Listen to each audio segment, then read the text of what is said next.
Micolada, Micolada, Micolada. This episode is sponsored by one of one providers of business VoIP and IT services nationwide. All right, let's make a Fancolada. Delicious drink for the summer. We're going to start with Blue Moon beer. And like before, we're going to fill up a nice chilled cup about halfway. Just like that. Oops. I forgot to bring the other half.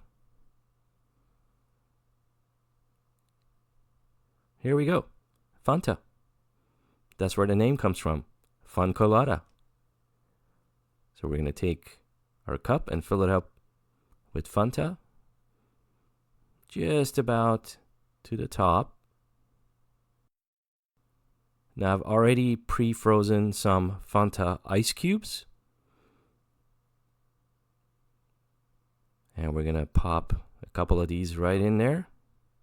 The reason we don't use water ice cubes is because the drink will get diluted and won't taste as good.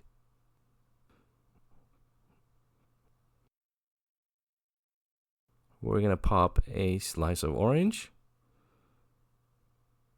Just like that, we have ourselves a nice Fancolada. Cheers.